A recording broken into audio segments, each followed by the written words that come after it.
विद्यार्थी मित्रांनो, आज आपण मराठी व्याकरणातील रस साहित्यामध्ये 9 रस आहेत त्याबद्दल माहिती बघणार आहोत. रसस्वाद साहित्यामध्ये गद्य पद्य घटकांचा आस्वाद घेताना आपण अनेक रस अनुभवतो. रस याचा शब्दशः अर्थ चव किंवा रुची असा आहे. एखाद्या वस्तूत असलेली चव जशी आपण घेतो तशीच एखाद्या उत्कृष्ट काव्यातून त्यातील गोडी आपण अनुभवतो. यालाच आपण रसस्वाद म्हणतो. आपण रसविचार, स्थायी भाव, रस व रसनिष्पत्ती याविषयी माहिती जाणून घेणार आहोत. सर्वप्रथम रस बघू. स्थायी भावांची उत्कट स्थिती म्हणजेच रस होय. कोणत्याही साहित्याचा आस्वाद घेताना भावना जागृत होतात व त्यातून रसनिष्पत्ती होते. ज्यावेळी जी भावना जागृत होते त्यावेळी तो रस निर्माण होतो. उदाहरण घ्यायचं झाल्यास, जर दुःख ही भावना म्हणजेच स्थायी भाव निर्माण झाली तर करुण रस निर्माण होतो. त्यानंतर यामध्ये एकूण 9 रस आहेत. पहिला आहे करुण रस, नंबर 2 शृंगार रस, नंबर 3 वीर रस, नंबर 4 हास्यरस, नंबर 5 रौद्र रस, नंबर 6 भयानक, नंबर 7 बीभत्स, नंबर 8 अद्भुत आणि 9वा नंबर आहे शांतरस. स्थायी भाव. प्रत्येक माणसाच्या अंतःकरणात काही भावना कायमच्या वास करीत असतात. प्रेमाची, रागावण्याची, हसण्याची, दुःखाची व पराक्रमाची या विविध प्रकारच्या भावना आहेत. या स्थिर व शाश्वत भावनांना स्थायी भाव असे म्हणतात. स्थायी भाव कोणते आहेत ते बघूया आपण. स्थायी भाव पुढील प्रमाणे आहेत. रती, उत्साह, शोक, क्रोध म्हणजेच राग, हास म्हणजे आनंद, भय, कंटाळा, विस्मय, शांती. प्रत्येक माणसाच्या अंतःकरणात हे स्थायी भाव कमी अधिक प्रमाणात सुप्त अवस्थेत असतात. पुढे बघूया. स्थायी भाव व त्यातून निर्माण होणारे रस पुढील प्रमाणे आहेत. रती या भावातून शृंगाररस निर्माण होतो. उत्साह यातून वीररस निर्माण होतो. शोक या स्थायी भावातून करुण रसाची निर्मिती होते. क्रोध या स्थायी भावातून रौद्ररस निर्माण होतो. हास या स्थायी भावातून हास्यरस निर्माण होतो. भय या स्थायी भावातून भयानक रस निर्माण होतो. कंटाळा या स्थायी भावातून बीभत्स रस, विस्मय या स्थायी भावातून अद्भुत रस निर्माण होतो. तर शांती या स्थायी भावातून शांत रसाची निष्पत्ती होत असते. तर सर्वप्रथम एका रसांची माहिती बघूया. पहिला रस आहे शृंगार रस. स्त्री पुरुषांना एकमेकांबद्दल वाटणाऱ्या प्रेमातून, आकर्षणातून या रसाचा उगम होतो.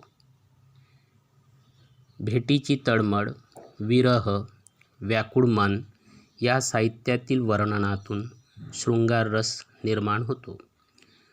उदाहरण द्यायचं झाल्यास, पहिलं उदाहरण आहे, डोळे हे जुलमी गळे रोखून मज पाहू नका. दुसरं उदाहरण आहे, सहज सख्या एकदाच येई सांज वेळी. तिसरं उदाहरण आहे, या कातर वेळी पाहिजेस तू जवळी. चौथं उदाहरण आहे, सहज तुझी हालचाल मंत्र जणू मोहिते.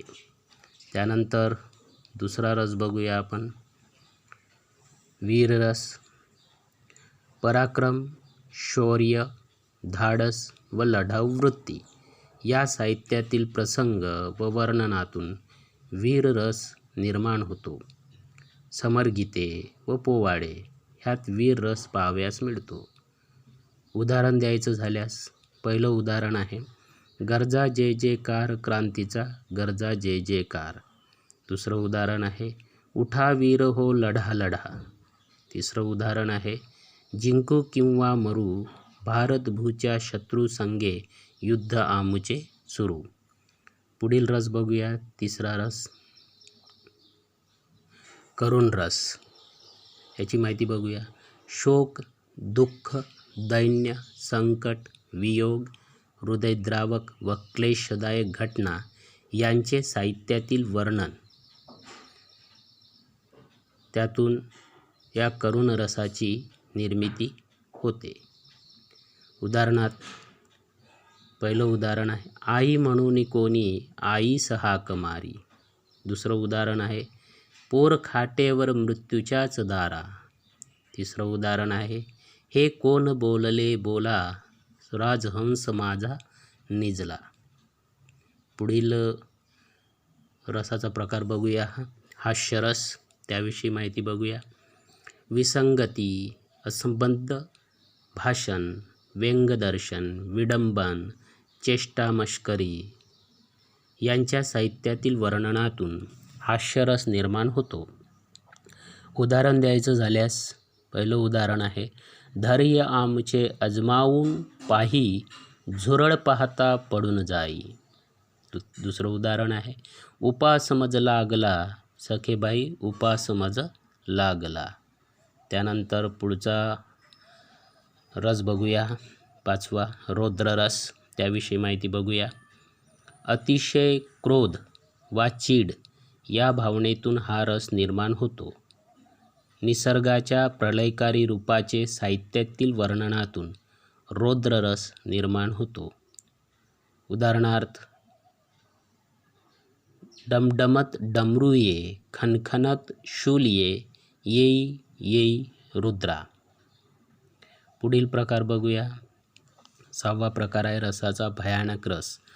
त्याबद्दल माहिती बघूया. भीती या भावनेतून हा रस निर्माण होतो. युद्ध, मृत्यू, खून, सूड, राक्षस, भूतप्रेत, हत्या, स्मशान इत्यादीच्या भयानक व भीतीदायक साहित्यातील वर्णनातून हा रस निर्माण होतो.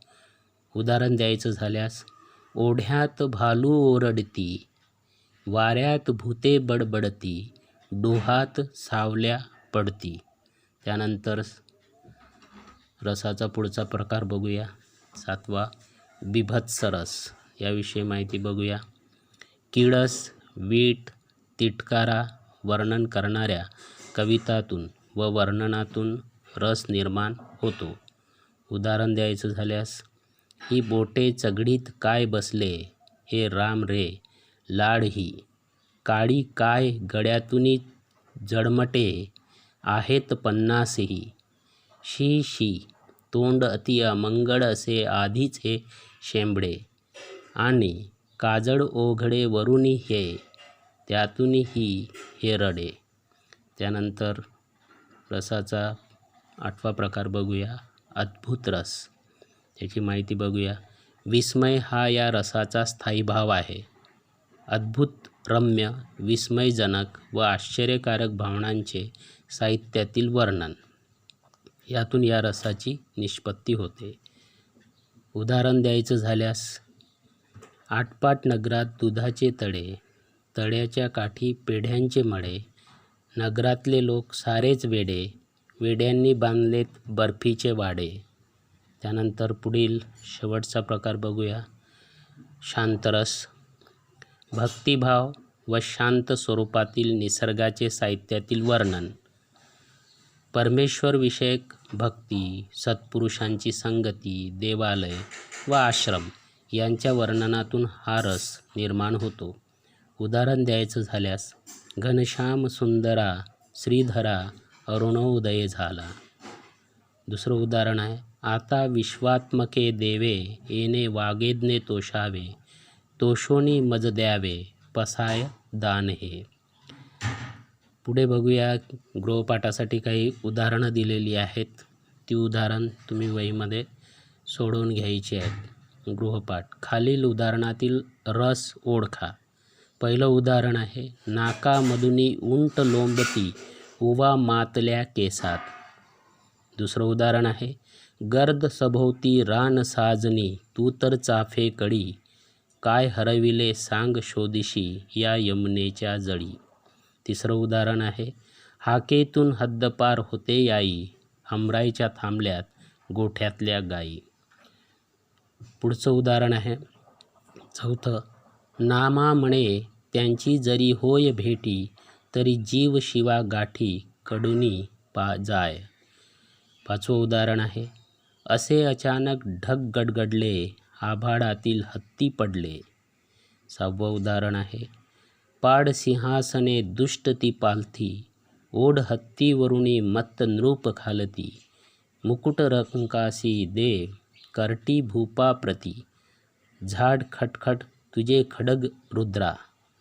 पुढचं उदाहरण आहे सातवं, आम्ही कोण म्हणून काय पुसता, दाताड वेंगाडुनी, फोटो मासिक पुस्तकात न तुम्ही का मुचा पाहिला. आठवं उदाहरण आहे, शस्त्राघाता शस्त्रच उत्तर, भुईन देऊ एक तसूभर, मरू पुन्हा अवतरू जिंकू किंवा मरू. पुढील उदाहरण आहे नववं, काढो की रात्र, निर्मनुष्य पडका राजवाडा, स्मशान शांतता, घुंगरांचा छम छम व कुत्र्यांचा भेसूर आवाज. ही उदाहरण कोणत्या रसाची आहेत ते सोडवायची आहेत. तुम्ही माझ्या चॅनलला लाईक, शेअर आणि सबस्क्राईब करायला विसरू नका. धन्यवाद.